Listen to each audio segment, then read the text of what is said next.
Involve था और कहाँ शिफ्ट करके रह रहा था, किस तरह से ये घटना को अंजाम दिया? देखिए, रांची जिला के दो चर्चित केस और जो बहुत महत्वपूर्ण केस भी थे।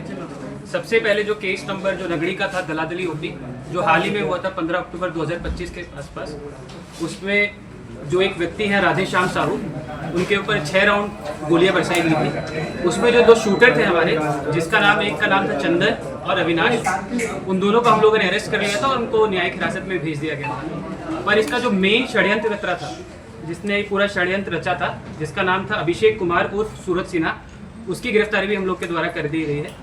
और दूसरा केस जो कि कांके थाना का था, जिसमें अनिल टाइगर की हत्या कर दी गई थी, जो कि 26 मार्च 2025 को हुआ था।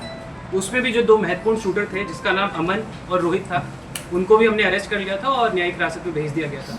इस केस में भी जो मेन कॉन्स्पिरेटर था या फिर षड्यंत्रकर्ता था, वो व्यक्ति था आपका अभिषेक कुमार उर्फ सूरज सिन्हा।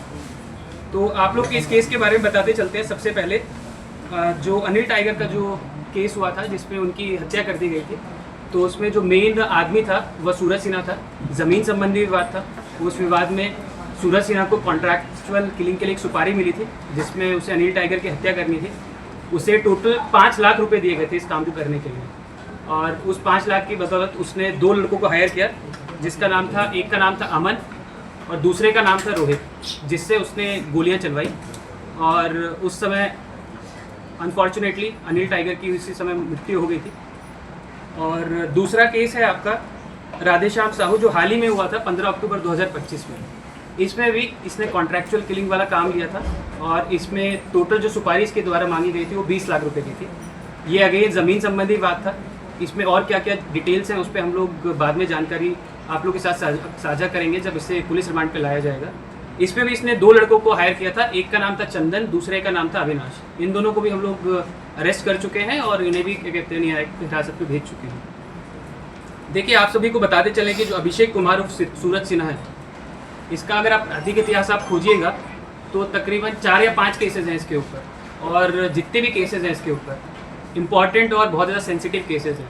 सबसे पहला जो उसने अपना कांड किया था, जब ये सिर्फ महज 22 साल का था, एक व्यक्ति की हत्या कर दी गई थी। जीआरपी में एक केस दर्ज हुआ था बोकारो में। तो महज 22 साल की उम्र में इसने एक अपना सबसे पहला हत्या किया था। उसके बाद जितने भी आर्म्स एक्ट के केसेस हैं और हत्या के केसेस हैं, उन सब में इसकी संलिप्तता रही है। तो एक तरह से देखा जाए तो 3 ऐसे केसेस हैं जिसमें इसने हत्या का कहीं ना कहीं पे जिम्मा लिया है, कहीं पे ये रहकी करता था। कई ऐसे कांड हैं जहाँ पे इसने खुद गोली चलाई है। तो इसका पकड़ाया जाना रांची पुलिस के लिए काफ़ी समय से सरदर्द बना हुआ था। और आप लोग को बताते भी चले कि इसने ओपन चैलेंज किया था, जो कि हमें काफ़ी माध्यम से पता चला था कि रांची पुलिस हमको पकड़ के दिखाए। और इस क्योंकि काफ़ी गंभीर मामला था, तो इसको देखते हुए वरीय पुलिस अधीक्षक महोदय द्वारा तकरीबन 5 या 6 महीने से इसको लेके हम लोग 3 या 4 स्टेट्स में छापेमारी कर रहे थे। वेस्ट बंगाल हो गया, यूपी हो गया, बिहार हो गया, उड़ीसा हो गया। तो इसके बारे में हमें जानकारी कहीं ना कहीं पे कुछ ना कुछ मिलती रहती थी। हाल ही में एक जानकारी हमें पता चली कि ये वेस्ट बंगाल में कलकत्ता के आसपास कहीं पे रह रहा है और इसने अपना नाम बदल लिया था। इसने जिस नाम से वहाँ पे रह रहा था, इसका नाम था राजीव कुमार। और ये पिछले 6 या 8 महीने से वहाँ पे रह रहा था और वहाँ के लोगों से घुल मिल गया था और वहाँ पे छोटा मोटा काम करता था, दुकान वगैरह का। और वहाँ पे किसी व्यक्ति को कोई आइडिया नहीं था कि ये आदमी है क्या। और इसकी सूचना वरीय पुलिस अधीक्षक महोदय को मिली थी गोपनीय रूप से, किसी माध्यम से। उसी टाइम पे जो हमारी कलकत्ता के आसपास ऑलरेडी टीम थी जो छापामारी वहाँ पे कर रही थी, वह वहाँ पर पहुँची और पूछताछ के लिए फिर इसे हिरासत में लिया गया हम लोग के द्वारा। और जब हम लोगों ने गहनता से इससे पूछताछ की है, तो जितने भी अपराध इसके द्वारा किए गए हैं दोनों केसेस में, जो अनिल टाइगर की हत्या का मामला था उसमें भी, और दूसरा राधेश्याम साहू के ऊपर जो अभी गोली चलाई गई थी उसमें भी, इसने अपने जुल्म को स्वीकार किया है। एक चीज़ और बताएंगे, इसका जो इतना कॉन्फिडेंट रहता था ये कि हमको पुलिस नहीं पकड़ सकती है, इसका रीज़न मेन ये था कि इसको लगता था कि हम फ़ोन यूज़ नहीं करते हैं। और जितने भी प्रतिबंधित ऐप हैं, जैसे मान लीजिए जांगी ऐप है या फिर और कोई ऐप हो गया, उसका प्रयोग ये करता था। और ये खुद का फ़ोन इस्तेमाल ना करके किसी भी राहगीर का फ़ोन ले लेता था, उस पर कोई एप्लीकेशन इंस्टॉल करता था या उसे कॉन्फिडेंस में ले लेता था और उसका फ़ोन यूज़ करके किसी को भी डराना, धमकाना, कॉन्ट्रैक्चुअल किलिंग का काम ले लेना, इस तरीके से ऑपरेट करता था। और हम आप लोग को बताते चले कि जो दोनों केसेस हैं हम लोग के पास में इनफ एविडेंस है, टेक्निकल एविडेंस भी है, फिजिकल एविडेंस भी है, और हम लोग इसको स्पीडी ट्रायल के लिए इस पे हम लोग पूरा पुश करेंगे और कड़ी से कड़ी इसको सज़ा दिलवाने का पूरा प्रयास करेंगे। इसके अलावा हम 24 घंटे के अंतराल में लिमिटेड पूछताछ इससे अभी तक कर पाए हैं। हम लोग का प्लान है कि इसे पुलिस रिमांड पे भी लिया जाए और इससे और पूछताछ की जाए कि इसके सहयोगी कौन है जो रांची में है या फिर आसपास जिला में है, जिन पर हमें निगरानी रखने की आवश्यकता है या फिर उन पर कार्रवाई करने की आवश्यकता है। तो इसको कॉन्ट्रैक्ट किसने दिया था? साहू वाले मामले में भी और अनिल टाइगर वाले मामले में? देखिए अनिल कॉन्ट्रैक्ट दिया होगा, पैसे दिए होंगे। देखिए वो सारे सबूत हमारे पास में आए हैं। जैसे अनिल टाइगर वाले केस में जो कॉन्ट्रैक्चुअल किलिंग के लिए से जो दिया गया था, देवव्रत नाथ सहदेव एक व्यक्ति हैं जिनके द्वारा इसे 5 लाख रुपए दिए गए थे। और जो हाल वाला मामला है राधेश्याम साहू वाला, उसमें हम लोग इससे इतना गहनता से पूछताछ अभी नहीं कर पाए हैं, बट जैसे मैंने आपको बताया कि हम लोग इसे पुलिस रिमांड पे लेंगे और उसके बाद इस बिंदु पर भी हम आप लोग के साथ जो इन्फॉर्मेशन हमारे पास में आएगी वो साझा करेंगे। सर कोलकाता में रह के नेक्सस चला रहा था क्या?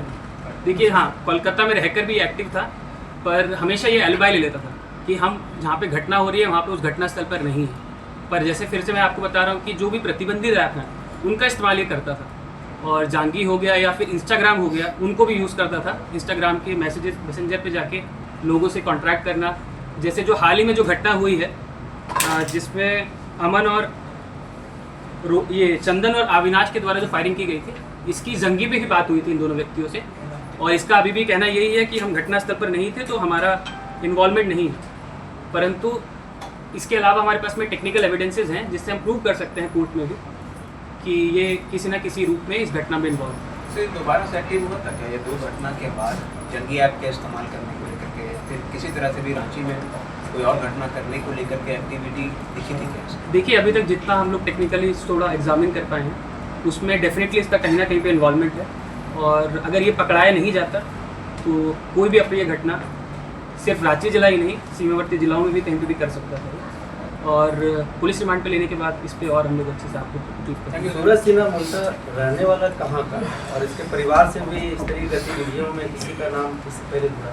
देखिए रहने वाला मूलतः रांची का ही है, हरमू रोड के पास में इसका घर है, और वैसे इसके परिवार से हम लोगों ने उस तरीके से पूछताछ नहीं की है, वो भी हम लोग करेंगे। और परिवार के भी किसी व्यक्ति का अगर किसी भी रूप में कहीं पे इन्वॉल्वमेंट आता है तो उस पर भी हम लोग कार्रवाई करेंगे। ठीक है, थैंक यू। Thank you.